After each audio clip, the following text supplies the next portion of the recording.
Nous continuons cette série de vidéos sur les annonces de la Comic-Con sur différents univers, Marvel Studios, DC Comics, The Walking Dead. On a fait tout à l'heure la réaction à Black Panther Wakanda Forever. Maintenant, on s'attaque du coup à la dernière série de la phase 4, la série She-Hulk. Un programme que je n'attendais pas forcément, mais d'après les dernières rumeurs quand même, il semblerait qu'on ait un petit personnage très important qui va justement avoir une série de 18 épisodes en 2024. J'en dis pas plus, réaction au trailer de She-Hulk. Avant toute chose, comme toujours, nouvelle affiche qui fait très comédie policière du coup, donc ça va vraiment bien avec le thème qu'ils voulaient mettre en avant. Le trailer dure 2 minutes 46, ce qui est plutôt long, et on y va, c'est parti. Normalement c'est composé de 9 épisodes et ça commence, je sais plus, je crois que c'est le 22 août, mais j'ai pas envie de dire de conneries. C'est mieux avec les sous-titres en français,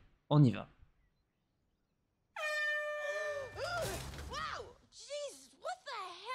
Ok, ça commence bien.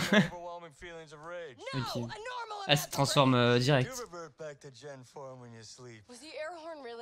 Apparemment ça se passe pendant les 5 ans de Endgame. Enfin, oui, pendant juste après le claquement de doigts de Thanos.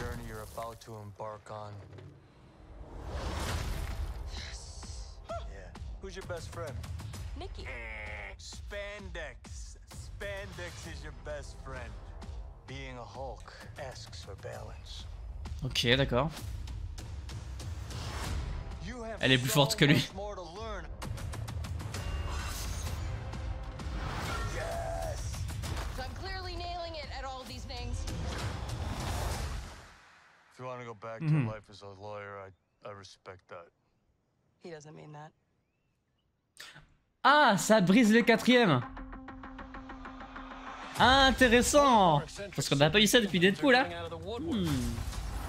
What the fuck? C'est qui lui?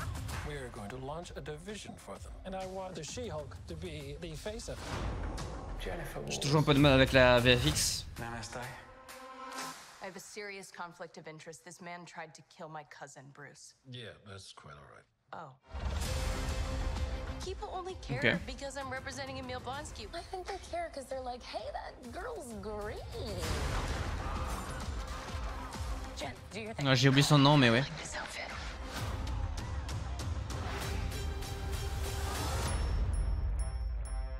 I'm not proud of this.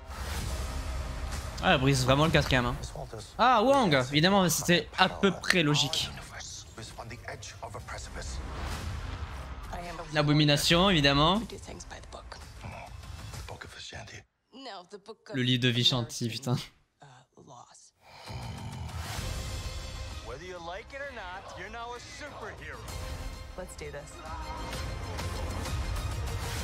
Elle va vivre beaucoup d'aventures du coup quand même.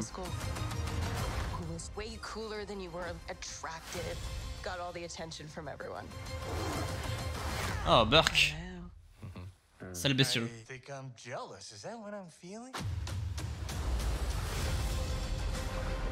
Ok. Je suis un petit peu mitigé, je vais pas vous mentir. Yes, ça par contre j'aime bien. Yes, come on. Ça c'est bien ça. Ça c'est bien qu'on ait notre petit Daredevil là. Je suis quand même assez mitigé, encore une fois, sur la VFX que je trouve assez incomplète, toujours. Ça fait gros débat, c'est sûrement le truc qui a fait le plus de débats chez Marvel Studios dans la dernière année. Bref, on va pas trop en parler parce que de toute façon, on peut rien y faire pour le moment. Je trouve intéressant que du coup, She-Hulk soit légèrement plus forte que notre petit Hulk. Hein. Ça prouve bien que Hulk a vraiment régressé de niveau depuis son premier film en 2008. On espère quand même qu'à un moment donné, dans son histoire au cinéma, il va finir par être ce qu'il est vraiment dans les comics, c'est-à-dire le héros le plus puissant, le plus dangereux de tous les temps. Elle brise le 4ème mur. Ça, c'est intéressant parce qu'on n'a pas eu ça depuis Deadpool. On apprécie d'ailleurs beaucoup Deadpool pour cette partie-là, pour casser le 4ème mur. Apparemment, ce sera aussi le cas un petit peu du côté de She-Hulk. On est donc sur une série policière, humoristique, 4ème mur brisé. Je pense que ça va être intéressant parce que du coup, on va pas être choqué par la surdose d'humour qu'il y aura. Avec le trailer et la manière dont la communication est faite autour de cette série, on y est préparé, donc c'est pas comme avec Thor Love and Thunder où c'était un petit peu too much. Petite apparition de Wong qui fait plaisir évidemment parce que c'est logique pour faire le lien avec la fin, pas avec la fin, avec une apparition de l'Abomination dans Shang-Chi, parce que c'est Wong qui l'entraîne, ce qui est assez surprenant. Évidemment, l'apparition de Daredevil, qui fait beaucoup de bien, qui en plus de ça a une série solo qui vient d'être annoncée, cette fois-ci chez Marvel Studios, de 18 épisodes en 2024. Ça sera donc dans cette série sa deuxième apparition, puisqu'il en avait déjà fait une toute petite dans Spider-Man No Way Home. Mais cette fois-ci, la différence c'est qu'il est en costume, et ça, c'est stylé. D'ailleurs, on va aller la revoir, parce qu'il semblerait qu'il ait le costume des comics, le jaune, que je vous montre de suite. On serait potentiellement sur ce costume-là à plus ou moins de détails près, parce qu'il y a quand même des bracelets un peu dorés, le l'avant-bras est clairement doré, à moins que ça soit la lumière, mais enfin, il y a quand même beaucoup d'indices qui montrent que c'est potentiellement ce costume-là, à peu de choses près, comme j'ai dit. Bon, c'est pas son meilleur costume dans les comics, hein, c'est pas le plus beau, mais comme première apparition, c'est plutôt logique. Je suis très curieux de voir ce que ça peut donner, je suis très hype, parce que Daredevil, c'est un des méchants Marvel, pardon, pas méchant, c'est un des persos Marvel les plus réussis, qui n'a pas beaucoup de pouvoir, qui a beaucoup de problèmes, qui émotionnellement fait quelque chose. Donc c'est cool, c'est très hypant parce qu'on avait déjà beaucoup apprécié la série Netflix.